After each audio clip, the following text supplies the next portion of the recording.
Hey guys, check out Italian Wine Unplugged 2.0, brought to you by Mama Jumbo Shrimp, a fully updated second edition, reviewed and revised by an expert panel of certified Italian wine ambassadors from across the globe. The book also includes an edition by Professore Attilio Scienza, Italy's leading vine geneticist. To pick up a copy today, just head to Amazon.com or visit us at MamaJumboShrimp.com.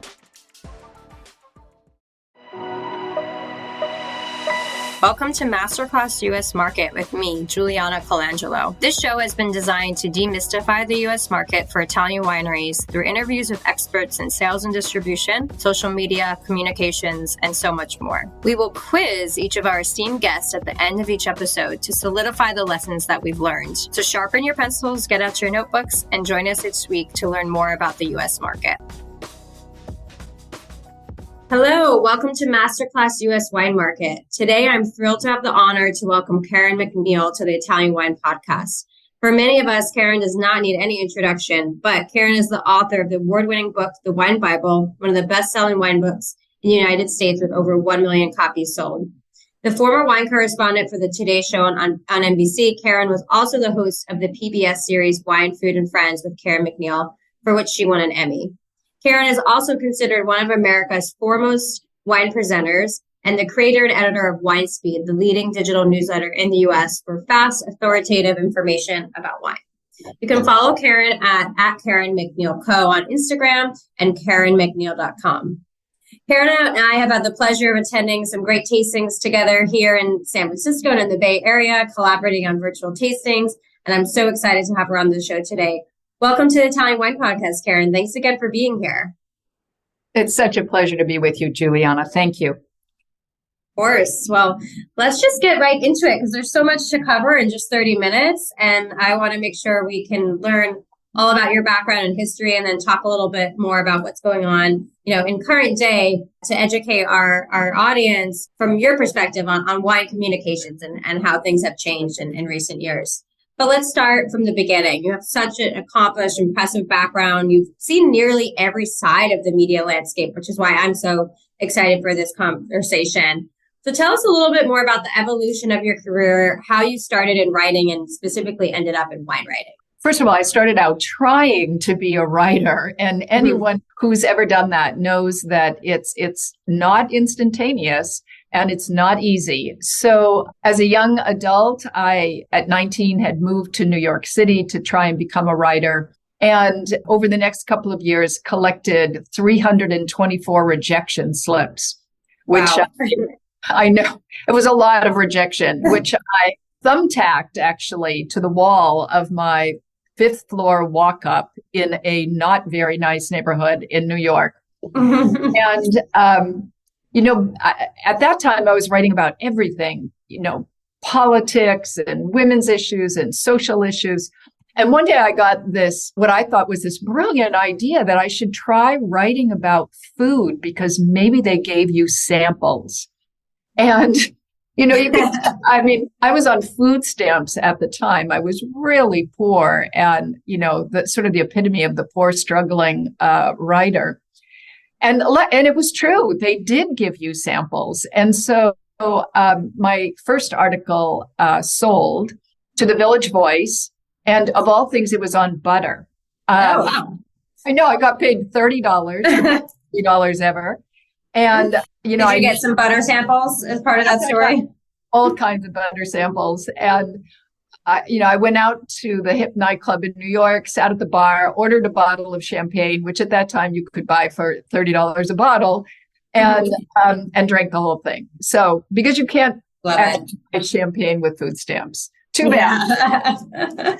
Well, anyway. You can't buy a bottle of champagne today for close to $30 in a nightclub in New York City. So it's on like the good old days. But, I was reading something recently in The Economist about the value of incrementalism. Of just asking again until you get there. And it sounds like, that's the approach that you followed when, you were breaking into your career in writing in New York City. Yeah. What I realized, though, is that I really wanted to write not just about food, but also about the whole world of gastronomy and dining behavior and manners and of course, all the great beverages of history. And the four great beverages of history are tea, coffee, beer, and wine. Teach yourself about tea, coffee, and beer. But wine is hard to learn about.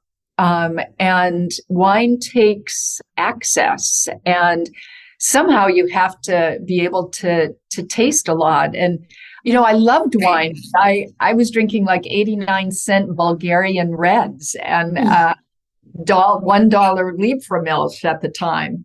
So eventually, though, by great luck, I was allowed to taste with about 5 men who were much older than me, but they controlled all of wine writing in the United States in the 1970s and early 80s. And they even wrote for magazines that you would think might have a woman wine writer, like Vogue and Good Housekeeping. But anyway, I tasted with these men for the next 6 years or so every week and learned an enormous amount from them just from watching the seriousness with which they tasted. Of course, it was my great luck to be invited to these extraordinary tastings because people, wine groups, the Chianti Classico Consortio and the Rioja producers and the port producers flew into New York on a weekly basis to do tastings for. Wow. That sounds like a pretty powerful group to be a part of, especially at that time in your career. Yeah, it was, They took a vote, actually, on whether or not they would let me join them in these tastings. And the vote was I could, but on the condition I didn't talk, which is unthinkable today for any. It really is. Yeah, that's wild to think about. So did you talk? What happened? No, I didn't talk for about 6 years, and I tasted with them almost every week. But Juliana, I didn't want to give my opinion. As far as I was concerned, I didn't yet have enough knowledge to have a wine opinion. But I was desperate to ask them questions. I have questions. All the, years later, all those questions became, in a way, the basis for the Wine Bible. That makes a lot of sense. Yeah. So it turned out okay in the end. Right. So that silence just created a need for what you have created in the Wine Bible. But that is still pretty wild to think about, on the condition she can't talk. But did you come to New York with any background in wine, or did it really form through the exploration of writing, the introduction to this tasting group? No, I did not have parents who drank wine. I didn't know anything about wine except maybe what I read in novels. But as everyone who's listening knows, wine has this amazing ability to make you desire it in a way. And I was drinking really, really inexpensive wine, but I loved the fact that wine was a way of kind of taking nature into your body, right? Right. And you could, even if you were drinking very humble wines, there was something so satisfying about drinking wine. I just instantaneously loved it. And I'm actually very glad that I started with such humble wines years before I tasted a great Barolo or a great Bordeaux. But I learned my appreciation from that connection that wine has to the earth. I love that idea. Yeah, no, that's a beautiful lens from which to think about it. Nature, but history, geology, so many different things. Well, I think we could have an entire episode about your tasting group and that experience, but I do want to get to the crux of today's conversation, which is really about wine communications. And you've experienced communicating about wine from the broadcast perspective, from print, from online, from digital, from in-person presentations and lectures. There's so many different formats. So there's so much insight and knowledge that I'm excited to dive into. with you today. On today's masterclass, our three takeaways and the focus of today's episode are going to be on the biggest differences between wine communications today and when you, Karen, started writing about wine in the 1970s. The fundamentals of educating about wine in a virtual, digital, and print space, since that is so critical to the work that you do. And then also, it is the Italian Wine Podcast, so the Wine Bible and Italian wine, and what have been some of the most popular topics and discussions. So those are a few of the things we're going to dive into today, and let's get into it. So, for starters, Karen, you wrote about wine for decades before you created the Wine Bible for numerous publications, lifestyle like Elle, news like USA Today and the New York Times. What was writing about wine like back in the 70s and 80s once you started breaking in and really focusing in on that space in your writing career? Right. Well, at first, it was a much smaller world because, you had to there were maybe 5 places you had to really know about. You had to know about Bordeaux and Rioja and Port and Chianti Classico and Piedmont, maybe, and the Mosel in Germany and Rhine. But as we all know, the world of wine has been explosive in the last 30 years. So right. the amount of information you have to know to be a globalist is much bigger. But Absolutely. The other thing I think about is, most of the big original books on wine were written by British authors. But even in the United States, there was a characteristic of wine communication that it went like this. Here's all the great wine I have tasted and the great places I've been to. Too bad you'll never get to do it. It really was like that. It was what I sometimes think of as show-off wine writing. Right. Let me tell you about all the things I know. Very exhibitionary style as opposed to informational. Yeah. And I think when I was early on when I was writing, I was lucky to also start a bit in television and radio at the same time. Right. And for me, I immediately sort of turned the binoculars around and I thought, it's not so much what I know, it's what does someone want to hear? What would someone find intriguing? What would someone find really memorable? And so I've always written in a conversational way. Right. And in a way that really respects the reader or now the viewer or the listener. Italian Wine Podcast, part of the Mama Jumbo Shrimp family.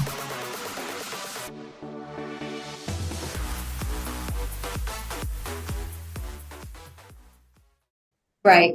I think that's especially today, but even back then, it's really inspiring to hear that that's the approach you always took.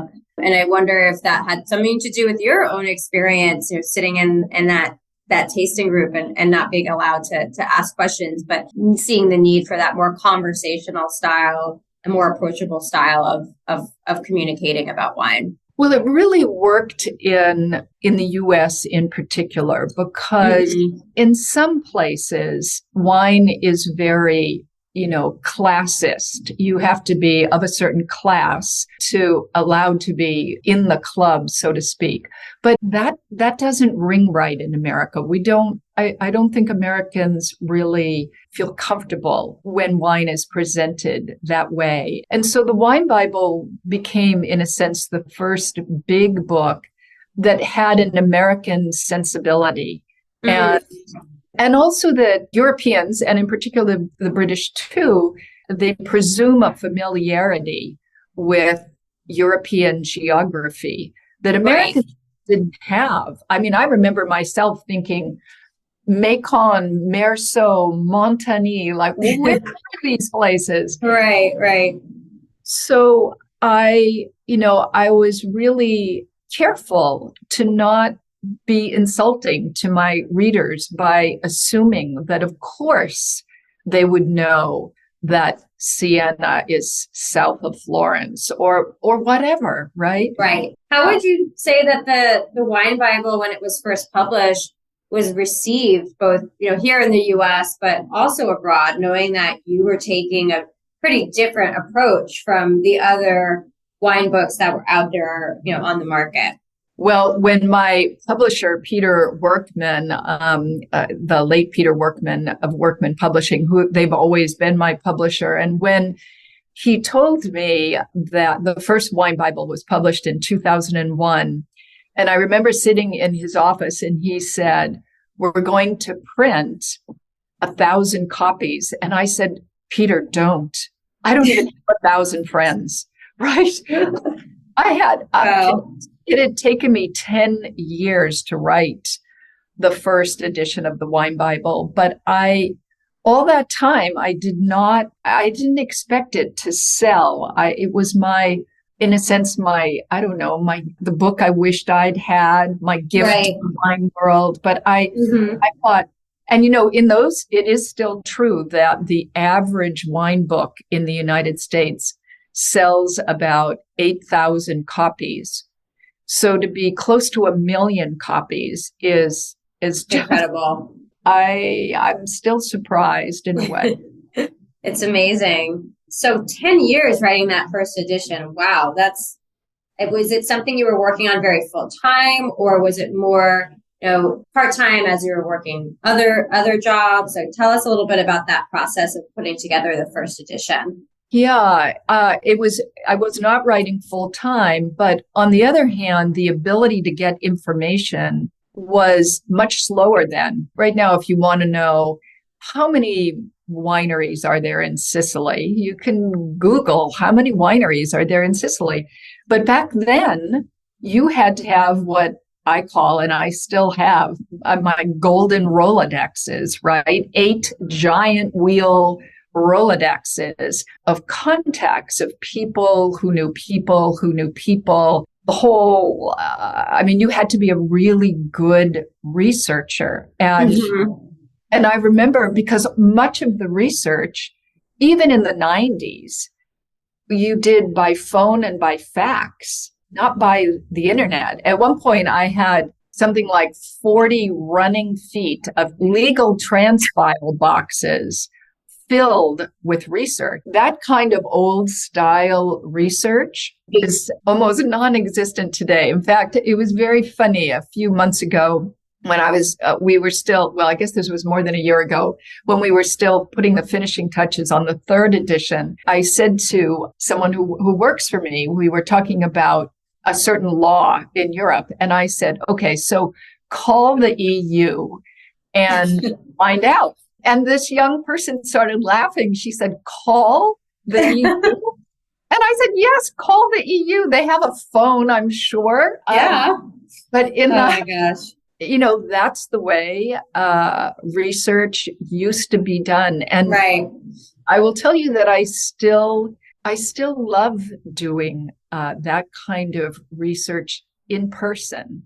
I agree. There's something so nice and tactical about being in person with someone, conducting live interviews, firsthand research. It's certainly not the most maybe efficient way to write something in this day and age. I think it's the way in which you really learn the information firsthand and truly take it all in. So true. And, the other thing that I should say here is, and I think Italy in part taught me this, is when I was just beginning, and I was really young when I was beginning, but wine books were very stripped down. They were like, here are the facts about this wine region. Right. But as anyone who's been to Italy knows, wine exists in this larger context of history and art and food and culture. And it's all that stuff that makes wine come alive. And so The Wine Bible really started, it has, I don't know, what feels like 1,000 side boxes on every fascinating aspect of those kinds of things that I think help you to really experience and see a wine region. And of course, right. Italy has, it has an abundance of all of that kind of richness of culture. Mm-hmm. Oh, absolutely. And I think when, even for wine professionals that I've spoken with, they look at Italy as a daunting region to learn because of the sheer number of grapes and the regions, and each region having its own laws as it relates to DOC and DOCG and various things. So talk to us a little bit about your approach to tackling a region like Italy when you wrote the first edition of the Wine Bible? Well, if you start with the disciplinare, right? If you start with the rules and regulation, you will put your reader to sleep so fast. Great point. I mean, you cannot start there. It's important to know those things, but I think that's the part that you tell at the end.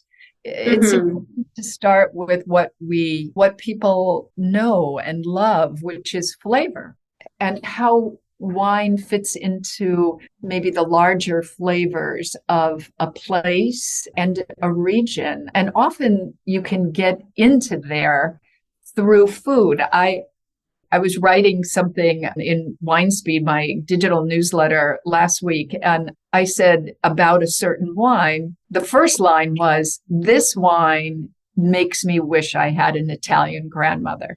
What was the wine? I have to ask. Growing up with two Italian grandmothers. Yes.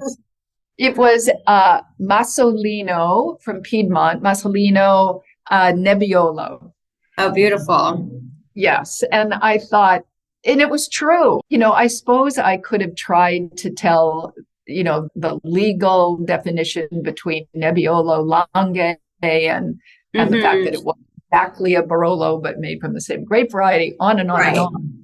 But, I had several people wrote in saying, I have an Italian grandmother, and here's what she would make with. Right. That was my first reaction. I mean, you connect with someone more emotionally, right? When you put it in the context of their family and their heritage. That's such a good point. Yeah. And I think the other very important message to a reader is, if you think about how daunting Italy is, right? It's on the one hand, just even climatologically, right? You can stand on Italian soil and look at North Africa, or you can stand on Italian soil and look at the Alps. I mean, it's a really interesting, diverse country that only became a country in 1861, I think. So when you have something like that, you have to somehow imply to the reader that they should not get overwhelmed. Don't get overwhelmed. Right. Think about wine first as a delicious experience. And here are all the delicious experiences you could have. I mean, you could have hundreds of them. We're going to start with 10 of them. Here you go. Right. Because one of the great gifts of Italy, especially recently, has been the saving of indigenous varieties. I mean, Italy is a wealth of indigenous varieties. And if you present that as an exciting challenge, right? A mountain of deliciousness, start anywhere, but just get in and taste all this stuff, then it's a little, I think flavor is something that everybody understands. And for me, that's always been the first road in to a place.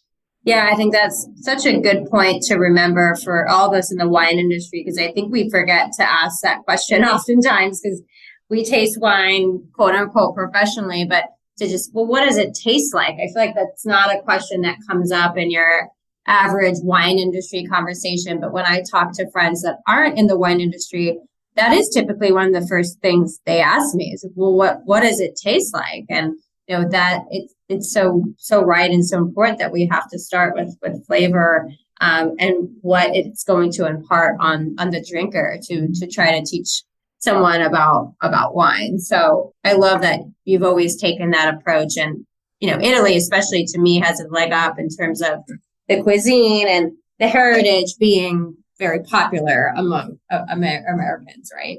Absolutely true. And, of course, for many years in the whole century, in the last century, the dominant ethnic restaurants in the United States were Italian restaurants. I mean, that was true in the 1900s, challenged occasionally maybe by the number of Chinese restaurants. Mm-hmm. But Italy had a great advantage in America because of that, because people understood some of the basics of Italian food, and wine was just one more baby step right away from the food. So, right. I also think this conversation is important for producers because, COVID, of course, accelerated the way we talk about wine. And all of a sudden, a lot of people, a lot of journalists, myself included, began doing live virtual tastings where we would invite winemakers to come on, have these wonderful tastings. And, a lot of winemakers want to tell you what they did to make the wine. First we cold macerated it, and then we left it on its skins, and then we did oak, and that does not work well on a visual medium like Zoom. People want to quickly get to, well, you can tell me that later, but first, why should I drink this? What does it taste? What should I be drinking it with? How should I be drinking it? How should I be enjoying this as well? I feel like was a common question coming up from consumers in the virtual space. Absolutely. I agree. And, I'm sympathetic with winemakers who want to tell you how they made the wine rather than what it tastes like, because wine is genuinely hard to describe. And for that reason, there are no real wine television shows in the United States. There are a whole lot of cooking shows. Wine is difficult to describe, but that doesn't mean we shouldn't give it the old college try. We just right. Of course. Yeah, exactly. And I know that you launched a great series virtually over the course of the pandemic, Taste with Karen Live. Of course, you've got lots of clients that you do virtual tastings with, as well as in-person tastings. So tell us a little bit about, the evolution and creation of that series, how it's going now, what you're seeing kind of trending and out there in those tastings.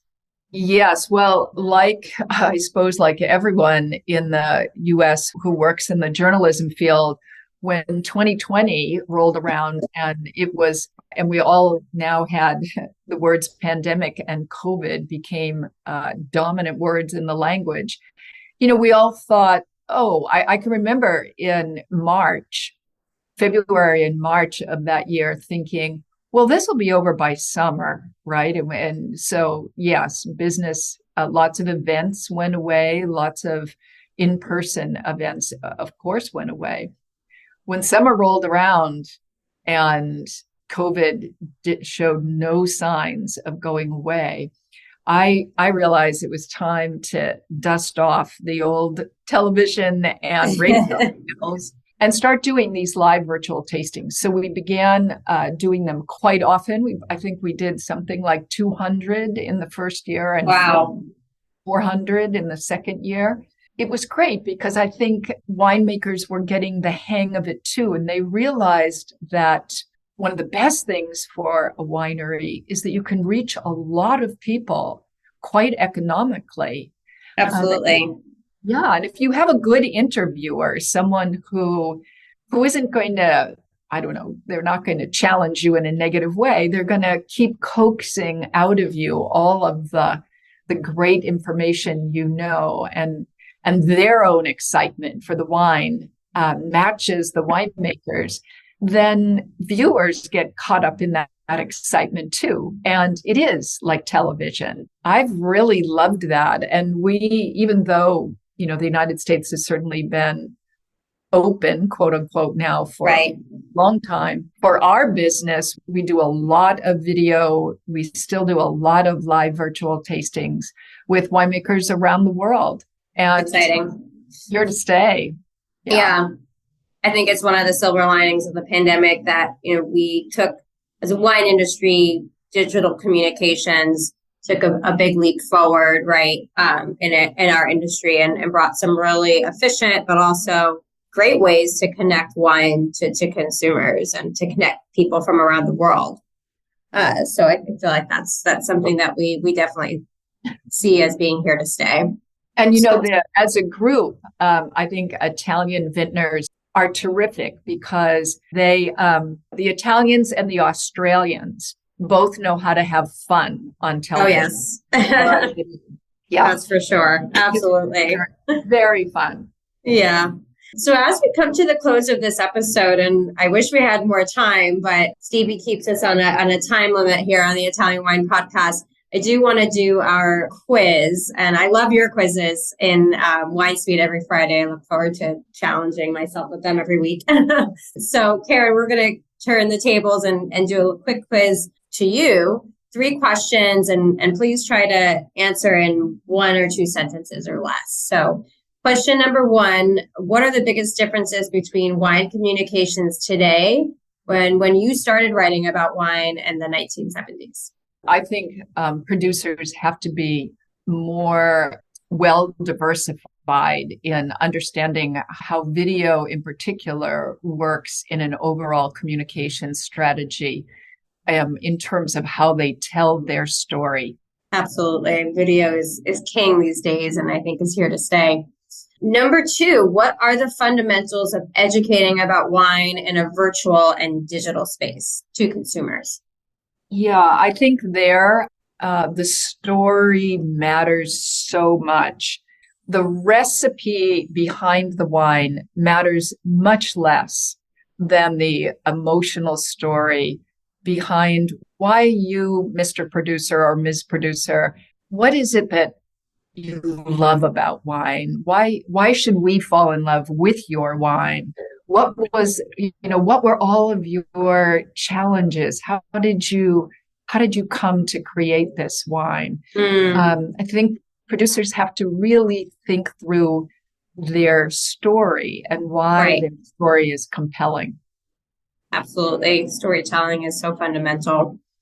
All right. And number 3, what is the most popular and celebrated Italian wine, whether it's a region, a style, a grape, in the Wine Bible? Oh, my goodness. Sorry to ask you to choose favorites, but yes, it is so hard. Right, the year before COVID started, I spent some time in Piedmont right at the time of white truffles, and I felt like, okay, God, you can take me now, right? Because the food, the truffles, the tagliarini, the Barolos were just so phenomenal. But that said, I came back and started. It just so happened that it was time to start on the Chianti Classico chapter. And I thought, okay, yes, Chianti Classico.